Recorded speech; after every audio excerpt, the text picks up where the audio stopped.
Hello guys, আশা করি সকলেই ভালো আছেন। তো আজকে আমরা দেখতে চলেছি 2022 সালে নির্মিত টক টু মি সিনেমা। মুভির শুরুতেই একজন ছেলে তার ভাইকে খুঁজতে একটি পার্টিতে আসে। পার্টিতে সবাই আনন্দে মেতেছিল। তখন একজন বলে তার ভাই উপরে এক ঘরে আছে। যখন সে উপরের ঘরে যায় দেখে তার ভাই খুব খারাপ অবস্থায় আছে এবং বাবা সম্পর্কে অদ্ভুত কথা বলছে। এই কথা শুনে সে ভয় পায়, কারণ তার বাবা অনেক বছর আগেই মারা গেছেন।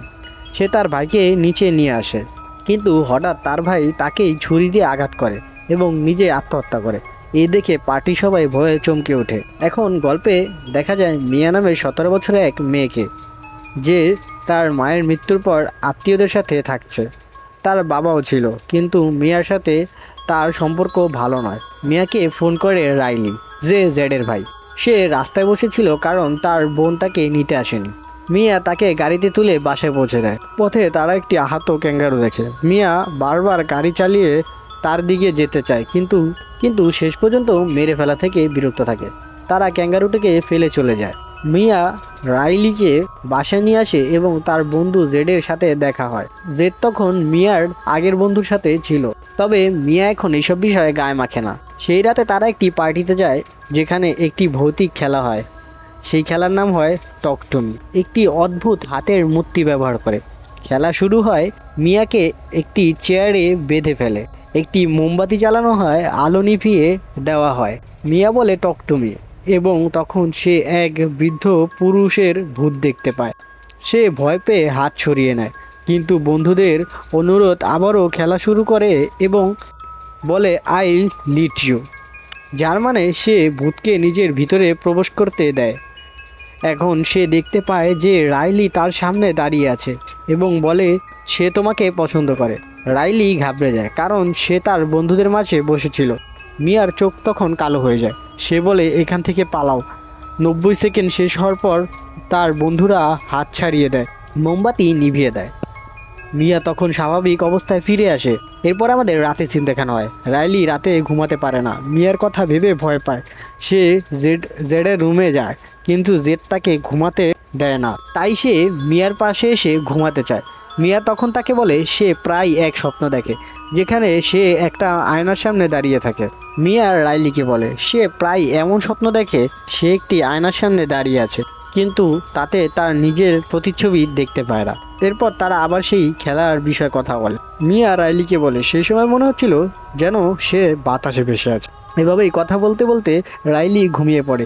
মিয়া ধীরে তার হাতটা থেকে ফোনটি সরিয়ে পাশে রাখে এবং ভালোবাসা দিয়ে তার মাথায় হাত বুলিয়ে দেয়। কিন্তু তখন আমরা দেখি মিয়ার হাতটা অস্বাভাবিক ও অশুভ হয়ে গেছে। এতে বোঝা যায় সেই খেলা চলাকালীন ভূতের শক্তি এখনও মিয়ার মধ্যে রয়ে গেছে। সে অভিভূত হয়ে পড়েছে, একটা অশুভ আত্মা তাকে নিজের নিয়ন্ত্রণে রেখেছে। খেলার পেছনের গল্প। রাতের বেলায় সবাই জেডের বাসায় একত্র হয়। জেডের মা তাদেরকে বলে মদ বা খারাপ জিনিস থেকে দূরে থাকতে। তারপর সে বাড়ি থেকে বের হয়ে যায়। এখানে মিয়া তার বন্ধুকে জিজ্ঞেস করে ওই হাতের পেছনের গল্প কি। সে বলে আমি বেশি জানি না, কিন্তু শুনেছি এই হাতটা একজন মিডিয়ামের শরীর থেকে কেটে নেওয়া হয়েছিল। মিডিয়াম মানে যারা আত্মাদের সাথে কথা বলতে পারে। এই হাতটা তৈরি করা হয়েছিল যাতে মানুষ আর আত্মার জগতের মধ্যে সংযোগ বজায় থাকে। এখন সবাই এক এক করে সেই খেলা খেলতে থাকে এবং ভিডিও রেকর্ডিং করে সবাই দারুণ মজা নিচ্ছিল। তবে জেড একবারও এই খেলা খেলে না।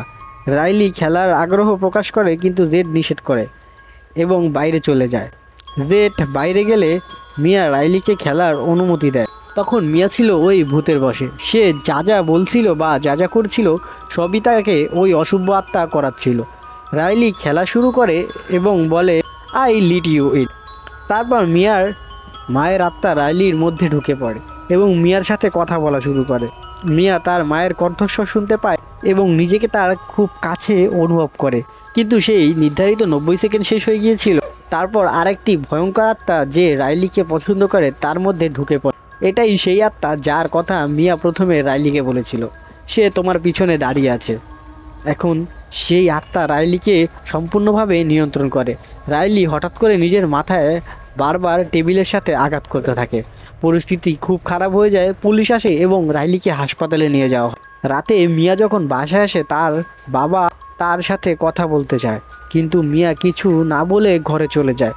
পরদিন সে হাসপাতালে যায় যেখানে রাইলিকে ভর্তি করা হয়েছিল। সে জানতো সেখানে গেলে রাইলির পরিবারে মুখোমুখি হতে হবে, এবং ঠিক সেটাই হয়। জেড রেগে গিয়ে বলে, তুই কিভাবে সাহস পেলি? আমার ভাই আজ এই অবস্থায় শুধু তোর কারণে। এই কথা শুনে মিয়া খুব দুঃখী হয়ে পড়ে এবং জেডের এক বন্ধুর সাথে বাসায় ফিরে যায়। সেই রাতে মিয়া আর একা থাকতে চায় না, তাই সে জেডের বন্ধুকে বলে তার বাসায় রাতে থেকে যেতে। মিয়া খুব ক্লান্ত আর মানসিকভাবে বিধ্বস্ত ছিল। সে বিছানায় শুয়ে তার মায়ের ভিডিও দেখতে থাকে এবং ঘুমিয়ে পড়ে। স্বপ্নে সে তার মায়ের মৃত্যু মুহূর্ত দেখে। চোখ খুলে দেখে তার নখ ভাঙা এবং সেখানে রক্ত। এটা দেখে সে খুব ভয় পেয়ে যায়, কিন্তু সেটা ছিল স্বপ্ন। তখনই তার মনে হয় ঘরে কেউ আছে। সে জেডের বন্ধুকে দেখতে যায় যে তার বাসায় এসেছিল। সে দেখে একটা ভয়ঙ্কর দৈত্য তার বন্ধুর পা চুষছে। ভয় পেয়ে তার বন্ধুকে জাগানোর চেষ্টা করে, বারবার বলে, ওঠো, দেখো কে তোমার পাশে আছে।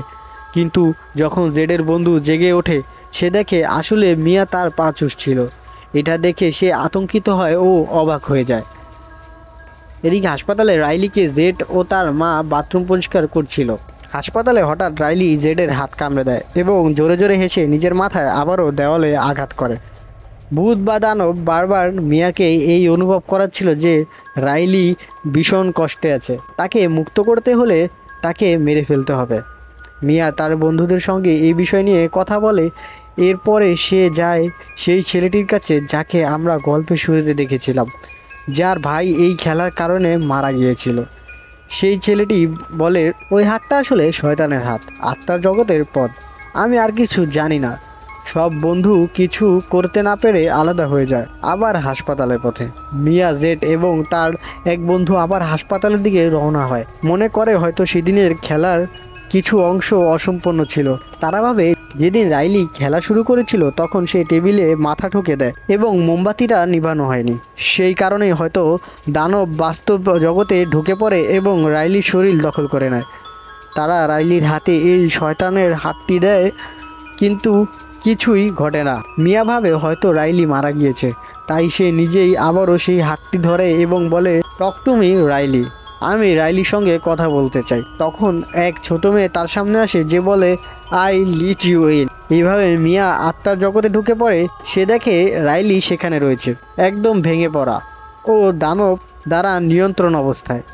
এই দৃশ্য দেখে মিয়া কেঁদে ফেলে এবং নিজের জগতে ফিরে আসে। মিয়া যখন বাড়িতে ফেরে তার বাবা তাকে তার মার একটি চিঠি পড়ে শোনায়। সেখানে সে লেখে, প্রিয় স্বামী ও মিয়া, আজ আমি খুব খুশি। আজ আমার জন্য একটি ভালো দিন। আমি এখন কোনো কষ্টে নেই।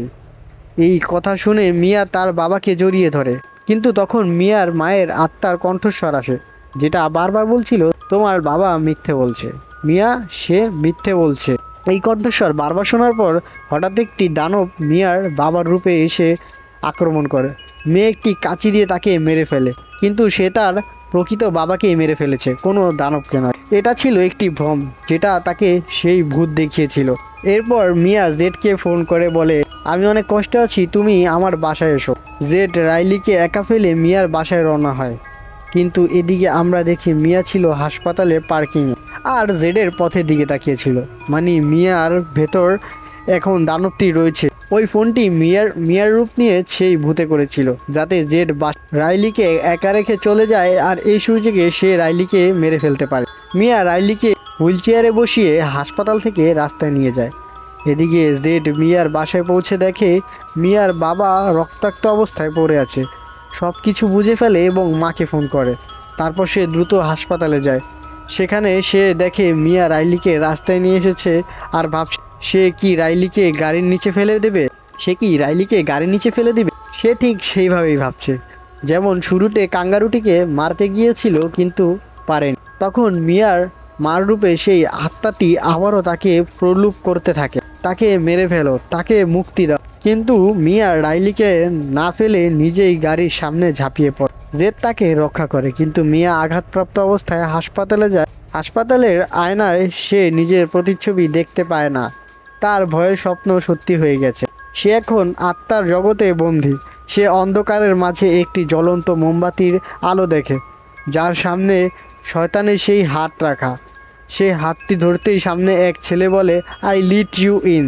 এবার খেলা আর একজন শুরু করেছে, আর বোঝা যায় মিয়া রাইলিকে বাঁচাতে নিজেকে উৎসর্গ করেছে। কিন্তু এখনও কেউ জানে না ওই হাতটি কার কাছে আছে, এবং এইভাবেই শেষ হয়ে যায় এই ভয়ঙ্কর গল্প।